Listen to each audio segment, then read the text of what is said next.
സംസ്ഥാനം കടുത്ത സാമ്പത്തിക പ്രതിസന്ധിയിലാണോ? ഇതാണ് UDF പ്രചരിപ്പിക്കാൻ ശ്രമിക്കുന്ന വലിയ ചോദ്യം. ഇതിന്റെ ഉത്തരം മനുഷ്യരിൽ, അതായത് എന്നെയും നിങ്ങളെയും പോലുള്ള സാധാരണക്കാരിൽ വലിയ ആശങ്ക സൃഷ്ടിച്ചിട്ടുണ്ട്. സംസ്ഥാനം കടുത്ത സാമ്പത്തിക പ്രതിസന്ധിയിലാണെന്നും കേന്ദ്രം നമ്മളെ ഞെരുക്കിക്കൊണ്ടിരിക്കുകയാണെന്നും ഇടതുമുന്നണി സർക്കാർ, പ്രത്യേകിച്ച് മുഖ്യമന്ത്രി പിണറായി വിജയനും അതുപോലെ തന്നെ ധനകാര്യമന്ത്രിയായിരുന്ന KN ബാലഗോപാലുമൊക്കെ പറയുമ്പോൾ UDF ഇങ്ങേ തലയിലിരുന്ന കരഘോഷത്തോടെ ചിരിക്കുകയായിരുന്നു. അങ്ങനെ ഒന്നുമല്ല എന്ന തരത്തിൽ സർക്കാർ എല്ലാ കാര്യങ്ങളിൽ നിന്നും ഒളിച്ചോടുകയാണ്, അല്ലെങ്കിൽ സർക്കാർ ധാർഷ്ട്യം കാണിക്കുകയാണ് എന്നൊക്കെയുള്ള അണ്ടർലൈൻ ടാഗാണ് UDF അന്ന് ഇടതുമുന്നണി സർക്കാരിന് നൽകിയിരുന്നത്. എന്നിട്ട് പുതുതായി സർക്കാർ അധികാരമേറ്റപ്പോൾ, സതീശൻ മേനോന്റെ നേതൃത്വത്തിലുള്ള പുതിയ സർക്കാർ അധികാരത്തിൽ വന്നപ്പോൾ ആദ്യമേ തന്നെ AK ആന്റണി ഉൾപ്പെടെയുള്ള മുൻകാല കോൺഗ്രസ് സിംഹങ്ങളൊക്കെ സടകുഴഞ്ഞ് എഴുന്നേറ്റ് ഇരുന്ന് ഗീർവാണം മുഴക്കി തുടങ്ങി. ഖജനാവ് കാലിയാണ്, പൂച്ച പെറ്റുകിടക്കുകയാണ് എന്ന്. ഈ പരമാർത്ഥം നിങ്ങൾക്കൊക്കെ അറിയാം. ഇങ്ങനെയൊക്കെ ഇവർ സംസാരിച്ചിട്ടുണ്ട്.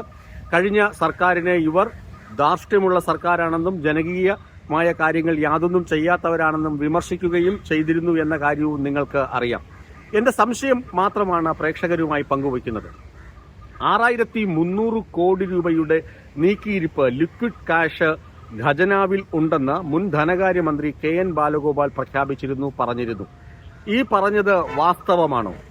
വാസ്തവം അല്ലെങ്കിൽ എങ്ങനെയാണ് സതീശൻ മേനോൻ അധികാരമേറ്റെടുത്ത് 2 നാൾ കൊണ്ട് 1070 കോടി രൂപ ക്ഷേമ പെൻഷനു വേണ്ടി നീക്കിവെക്കാൻ കഴിയുക, അല്ലെങ്കിൽ അനുവദിക്കാൻ കഴിയുക? ഒന്നാമത്തെ ചോദ്യം. അടുത്ത, ആശാ വർക്കർമാർക്ക് 3000 രൂപ ഓണറേറിയം കൂട്ടിക്കൊടുക്കാനുള്ള തീരുമാനം. Anganwadi teacher, pre primary teacher, അതുപോലെ തന്നെ പാചക തൊഴിലാളികൾ, ഇവർക്കൊക്കെ എങ്ങനെ 1000 രൂപയുടെ വർധനവ് നടത്താൻ ഒരൊറ്റ മന്ത്രിസഭായോഗം, ആദ്യത്തെ മന്ത്രിസഭായോഗത്തിൽ തന്നെ കഴിയും? ഇത് ഒരു വലിയ ചോദ്യമാണ്. ഇങ്ങനെയൊക്കെ ചെയ്യണമെങ്കിൽ മേനോൻ വീട്ടിൽ നിന്ന് കാശെടുത്തു കൊണ്ടുവന്ന് ചെയ്യാൻ കഴിയില്ലല്ലോ. സർക്കാരിന്റെ ഖജനാവിൽ ഫണ്ടുണ്ടായിരുന്നു, ലിക്വിഡ് ക്യാഷ് ഉണ്ടായിരുന്നു. അതുകൊണ്ട് തന്നെയാണ് ഈ ജനകീയ പ്രഖ്യാപനങ്ങൾ നടത്താൻ സതീശൻ മേനോനെ പ്രേരിപ്പിച്ചത്, മേനോന്റെ സർക്കാരിനെ പ്രേരിപ്പിച്ചത്. അല്ലെങ്കിൽ ഈ പ്രഖ്യാപനങ്ങളൊന്നും നടക്കുകയില്ലായിരുന്നു. ഇനി ഏറ്റവും കൂടുതൽ ചെലവ് വരുന്ന ഒരു വലിയ പ്രഖ്യാപനമുണ്ട്. അതാണ് KSRTC ബസ്സുകളിൽ സൗജന്യ യാത്ര സ്ത്രീകൾക്ക്. അതിന് ധാരാളം ചെലവ് വരും. ആ ചെലവ് എന്തുകൊണ്ട് ഇവർ പറയുന്നില്ല, ഉടനെ തന്നെ പ്രഖ്യാപിക്കാത്തത് എന്തുകൊണ്ടാണ്? സാമ്പത്തിക സ്ഥിതിയെക്കുറിച്ച് പഠിക്കണമെന്ന് പറയുന്നത് എന്തുകൊണ്ടാണ്? പ്രതിമാസം ഏകദേശം 90 മുതൽ 100 കോടി രൂപ വരെ ചെലവ് വരും KSRTCയിൽ സ്ത്രീകൾക്ക് സൗജന്യ യാത്ര അനുവദിക്കുകയാണെങ്കിൽ.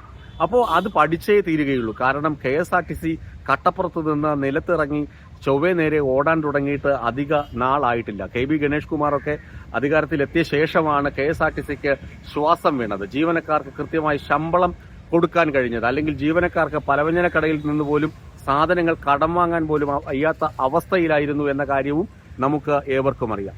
ഇങ്ങനെ കപടതകൾ വീണ്ടും വീണ്ടും നിരത്തി. ഇനിയിപ്പോ ഒരു ധവളപത്രം, അതിനെ പറയാൻ പോകുന്ന പേര് മറ്റൊരാണ്, വൈറ്റ് പേപ്പർ എന്നല്ല, പറയാൻ പോകുന്നത് സ്വപ്ന യാഥാർത്ഥ്യം, അങ്ങനെ ഒരു സ്വപ്നരേഖയെന്നോ അങ്ങനെ എന്തെങ്കിലുമൊക്കെ ഒരു പേരായിരിക്കും ഇടാൻ പോകുന്നത് എന്നാണ് പറഞ്ഞ് കേൾക്കുന്നത്. അതെന്തുമാകട്ടെ, ഏതായാലും ഇറക്കാൻ പോകുന്നത് സംസ്ഥാനത്തിന്റെ ധനസ്ഥിതി സംബന്ധിച്ച കണക്കുകളാണ്.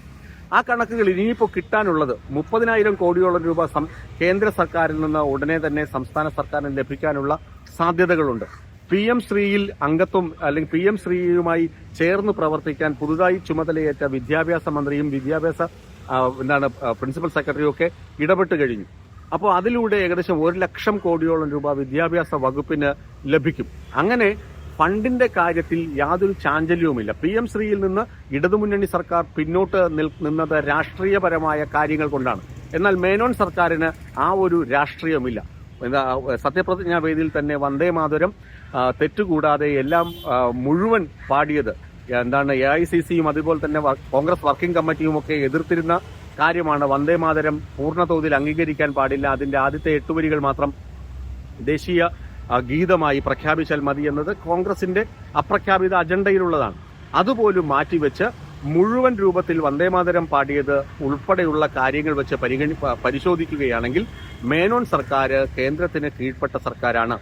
അതുമാത്രമല്ല, VD സതീശൻ എന്തുകൊണ്ട് തുറമുഖം വകുപ്പ് കൂടി കൈയാളുന്നു എന്നതിനുള്ള ഉത്തരം ഈ സത്യപ്രതിജ്ഞയ്ക്കും തലയ്ക്കും തലേ ദിവസം ഇദ്ദേഹം ചാർട്ടേഡ് ഫ്ലൈറ്റിൽ മംഗളൂരുവിലെത്തി NDA ദേശീയ നേതാവിനൊപ്പം, അതായത് ദേശീയ ജനാധിപത്യ സഖ്യത്തിന്റെ നേതാവിനൊപ്പം അദാനി ഗ്രൂപ്പിന്റെ ഉന്നത ഉദ്യോഗസ്ഥനുമായി നടത്തിയ കൂടിക്കാഴ്ചയാണ്.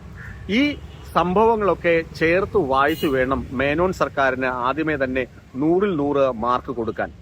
പടിയിറങ്ങിപ്പോയ സർക്കാരിനെ പ്രീതിപ്പെടുത്തിയത് കൊണ്ട് എനിക്കോ നിങ്ങൾക്കോ പ്രത്യേകിച്ച് ഇനി വലിയ നേട്ടങ്ങളൊന്നുമില്ല, അല്ലെങ്കിൽ മുമ്പ് മുതലേ നേട്ടങ്ങളൊന്നും ഇല്ലതാനും. എന്നാൽ പുതിയ സർക്കാർ കഴിഞ്ഞുപോയ സർക്കാരിനെ അടച്ചാക്ഷേപിക്കുന്നത് കാണുമ്പോൾ ചില കാര്യങ്ങൾ പറഞ്ഞില്ലെങ്കിൽ, ചില കാര്യങ്ങൾ നിങ്ങളുമായി സംവദിച്ചില്ലെങ്കിൽ അത് തെറ്റായി പോകും എന്നതുകൊണ്ട് മാത്രമാണ് മേനോൻ സർക്കാരിന്റെ ഇമാതിരി കപടതകളെ നിങ്ങളുടെ മുന്നിൽ മറനീക്കി കൊണ്ടുവന്നത്.